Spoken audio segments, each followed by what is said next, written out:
क्या आप जानते हैं, अमेरिका से लेकर पाकिस्तान तक दुनिया भर की मीडिया ने वेस्ट बंगाल में बीजेपी की जीत को कैसे दिखाया। इंटरनेशनल अखबारों के पन्ने तो मानो जैसे केसरिया रंग में रंग गए हों।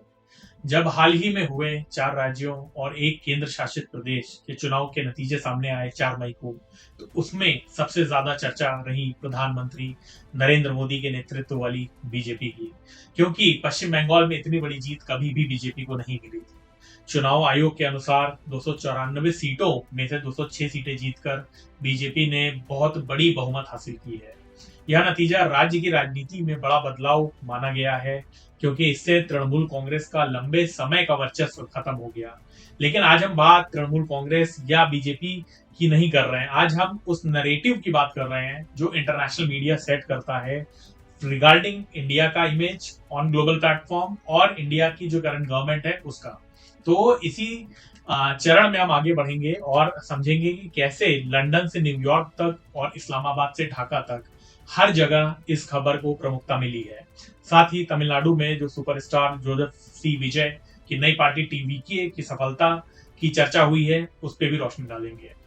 सबसे पहले तो बात अमेरिका की करते हैं, क्योंकि वहां के जो प्रेसिडेंट है डोनाल्ड ट्रंप, उन्होंने सीधे सीधे प्रधानमंत्री नरेंद्र मोदी को बधाई दी है इस ऐतिहासिक और निर्णायक जीत के लिए।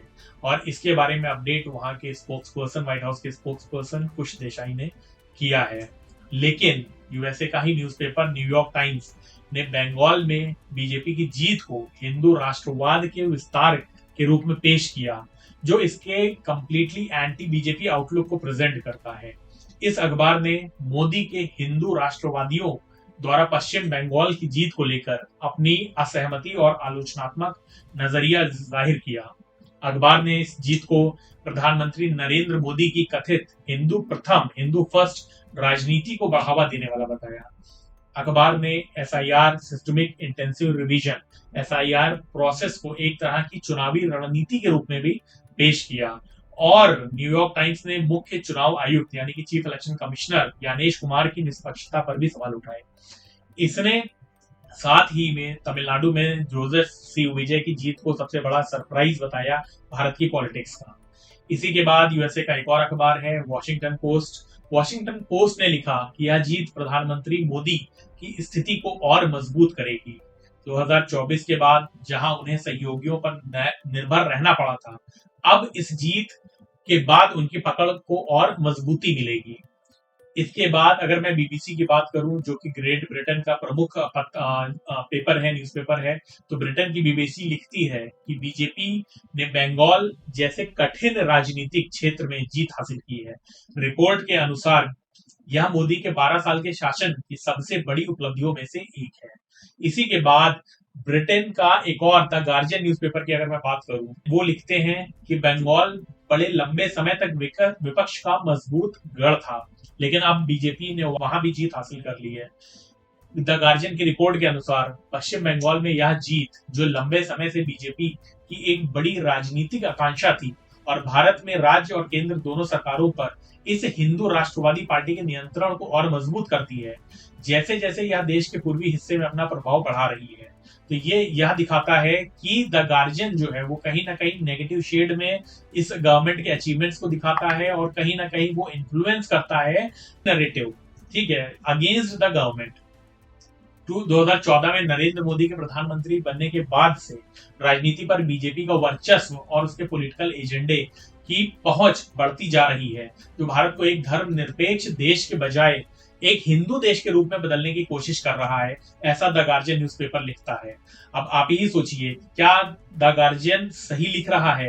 क्या हम लोग जो इस देश के अंदर रह रहे हैं, क्या वो सभी ऐसा फील कर रहे हैं? तो ऐसा नहीं है।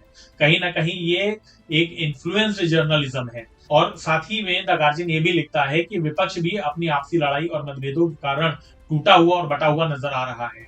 ये न्यूयॉर्क टाइम्स की तरह बायस रिपोर्टिंग शायद कर रहा है। इसके बाद एक और प्रोमिनेंट मिडिल ईस्ट का जो न्यूज़पेपर है अल जजीरा, वो कतर बेस्ड है और ये इसने तो मतलब एक स्टेप आगे चला गया है और इसने इसको कम्युनल एंगल दे दिया है। अल जजीरा इसमें जीत को धार्मिक ध्रुवीकरण से जोड़ रहा है। रिपोर्ट में कहा गया कि बीजेपी ने एंटी इनकम्बेंसी और सामाजिक मुद्दों का फायदा उठाते हुए रिलीजियस पोलराइजेशन किया। तो New York Times, Al Jazeera, the Guardian, ये ऐसे इस तरीके से इन्होंने रिपोर्टिंग की है जैसे कि ये जीत जो है रिलीजियस आउटकम है, जैसे कि ये बीजेपी किसी रिलीजियस तरीके से जीत रही है, ये कोई इलेक्टोरल आउटकम नहीं है। लेकिन उसी जगह पर अगर मैं पाकिस्तान की बात करूं, बांग्लादेश की बात करूं, तो इन लोगों ने रिपोर्टिंग को नॉर्मल तरीके से ही रखा है। जैसे पाकिस्तान के द डॉन अखबार ने लिखा है, मोदी की पार्टी ने विपक्ष के गढ़ बंगाल में बड़ी जीत हासिल की, और इन्होंने इसको बैलेंस्ड तरीके से लिखते हुए बहुत ज्यादा तवज्जो नहीं दी और इस पर आगे बढ़ गए। यानी कि वेस्टर्न मीडिया को ज्यादा इंटरेस्ट है इंडिया में कौन सी पार्टी कहां पे क्या जीत रही है, बजाय नेबरिंग कंट्रीज के, जैसे कि पाकिस्तान हो गया, चाइना हो गया, बांग्लादेश हो गया। और पाकिस्तान का द डॉन ये भी लिखता है कि यह जीत मोदी को आने वाले चुनावों में पहले से और ज्यादा मजबूत स्थिति में रखेगी।